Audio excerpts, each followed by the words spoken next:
we call ourselves advanced, but we're working harder than ever for the things that our ancestors got for free. What if progress is overcomplicating in disguise?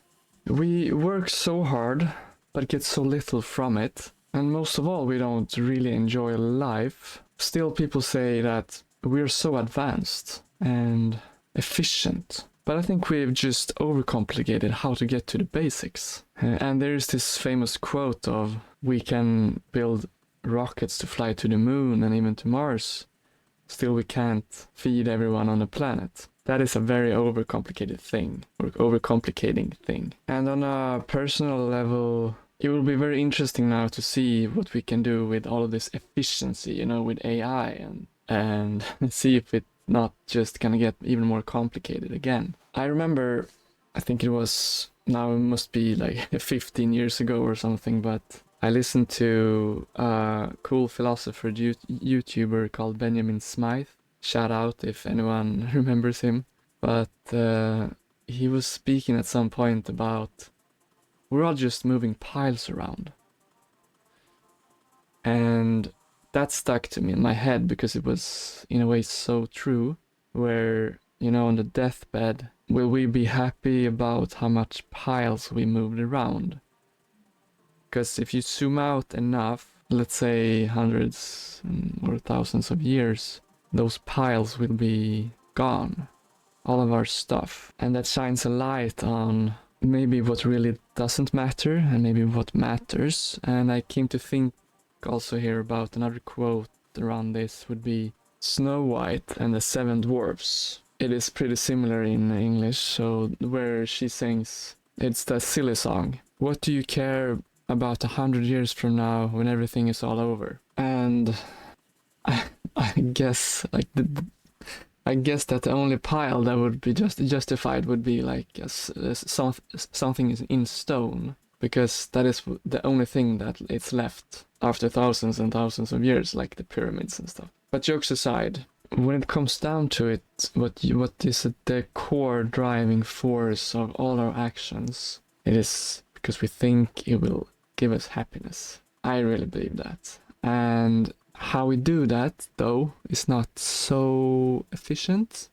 Most of the times there are many things to say about that. But one common thing here is that we see an end of this painful sort of tunnel that we are in at the moment, because we have basically no idea how to deal with emotions. Maybe that was an oversimplification, but that's how it mostly are, I think, where we just are in sort of some pain here, and we see in the future where I can finally relax, where I can finally be rich, you know, so that I can relax, be happy. And how to do that? Yeah, most people don't even try, I mean, or they just wait for pension or something. But some people get on the horse and hustle and work harder, build all these complex softwares, you know, in today's age, and ideas and inventions of how to run other or solve other problems that we have created through solving older problems. So with every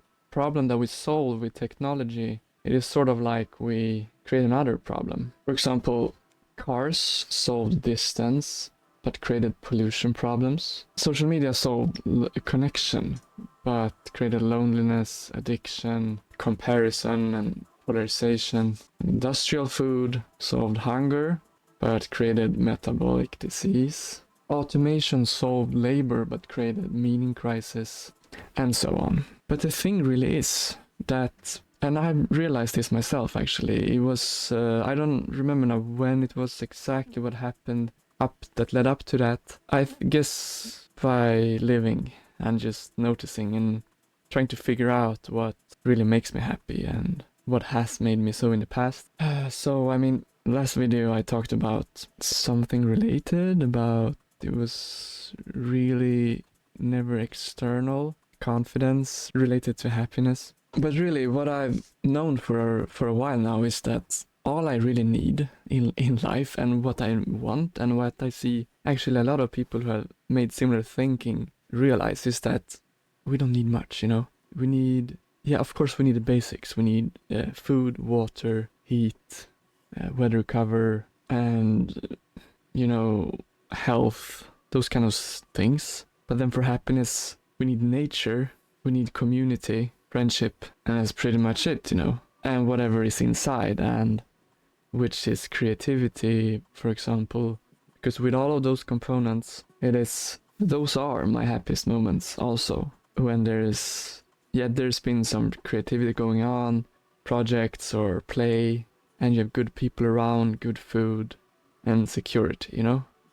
There's nothing in there about the latest technology or some advanced, I don't know, man, but so the thing is here that I have a very visual image here of how this is made really ridiculous. Because let's look at it like this.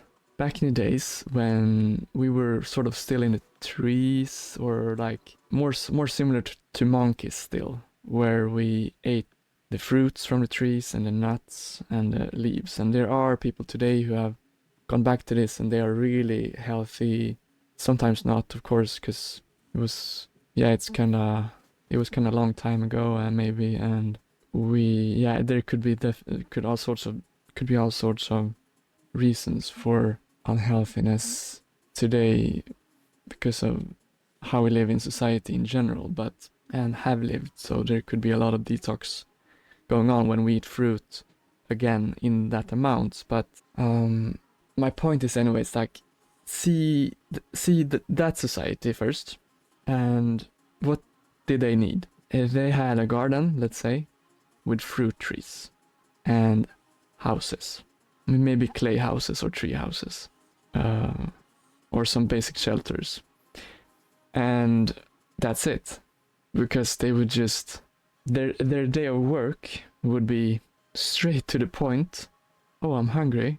I'm picking an apple, or well, maybe not apple in that climate, but I'm picking a mango, or an orange, or a melon, or a coconut, or some nuts, or leaves. And what am I gonna do until next meal? Well, nothing, if you don't want to, because there's nothing needed. So there is this endless vacation, paradise sort of scenario. And what have we done since that? What were the problems that we solved, really, from that point? I think we have just solved problems that we have created all along the way. But yeah, I guess an inherent problem that we have is maybe that we need to test things, or that's not a problem, but it creates problems. And we wanna, yeah, and there has been this sort of immaturity of our souls where we've been hungry for territory and that stuff. So there's been problems to solve around territories, maybe, most probably. But let's say we are heading back to this now, or I mean, that we are evolving to some higher understanding soon, hopefully, that we don't really need territory that much, or that we have like balanced the territories up, like it seemed for a long time since the Cold War, that we sort of could feel that, okay, we have this territory, this is Europe, this is that, this is that, this is that. But anyways, I'm not politically interested in that sense here. But for the concept, I guess that could be a reason why we had to overcomplicate. But anyways, philosophically, this should be, I think, something to take in mind when pondering future sort of ideal scenarios, where we today sort of, I think, look upon those basic with some framing of that it's very savage, like, when really the savageness is still there. That's why we, if not even worse. But for all the civilized people who just want to chill, really, I mean, talk to anyone. Most people, they don't really fancy working 40 minimum hours a week just to be able to survive. But those who enjoy their work, yeah, good for them. That is a nice thing to strive for, actually. But what I'm saying here is that when we're looking at what we want to do with our free time, it's most probably be creative and work on projects, and that's what we could work like with work. Really play, be creative, do arts, work with spirituality, create theater, stories, build awesome things that help everyone, but without creating extra problems, you know? That's the sort of things that we could have. But so, I mean, it's so funny that maybe the smartest, I'm not saying that that I'm the smartest here, but maybe the smartest idea could be something so basic. I mean, we could have all the knowledge and all the technology that we need that actually doesn't create other problems. We don't have to eradicate stuff that we have that are really useful, of course. But if we realize that we're really looking for happiness and more free time, maybe plant a garden, you know, for the country, or for the village. And it doesn't only have to be fruit, you know, it could be other permaculture things. And what I mean by permaculture is that it sort of runs itself. A fruit tree naturally does that. It just grows and then it's ready. But there are other farming techniques I've heard that can grow other sorts of crops naturally and easily as well in that way. But anyways, and of course just learn how to build from the land, build sustainable clay houses or something, or timber houses that are getting more and more popular now. And then it's done, and people can everyone can study, grow their healing skills, and help with personal and physical problems and sort of those things, you know. I just came to think of this really when I had thought about it in parts, but then I also listened to a podcast, a Swedish one, where it talked about, the episode was called The Simple Way. And it's a spiritual oriented philosophical podcast, and they had some examples of Taoism, where there's this concept called Wu Wei. It's effortless action, going with natural flow versus forcing, and the more we struggle and complicate, the further we get from the natural current, which sort of correlates to this, where, yeah, you know what I'm saying, the overcomplicating things. We just try and try and try, and that makes me think of in any sport or any situation where when we try too hard, we get angry, we tense up, then the flow can't flow, and we don't play as well. And then they also brought up some example of a philosopher or something called Gurdjieff, and the concept of fourth way, where most people live in waking sleep, mechanically doing without awareness. His term identification equals being so absorbed in tasks / worries you forget what actually matters. Yeah.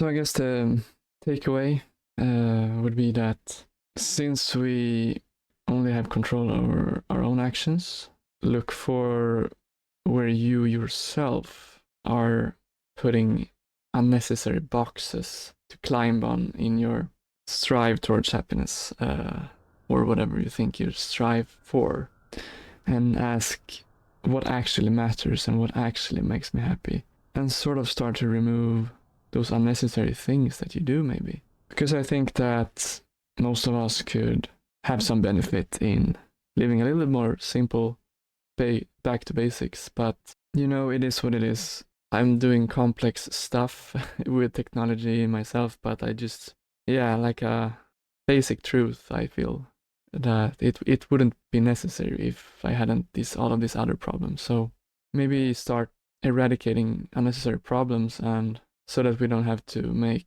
endless solutions. I don't know.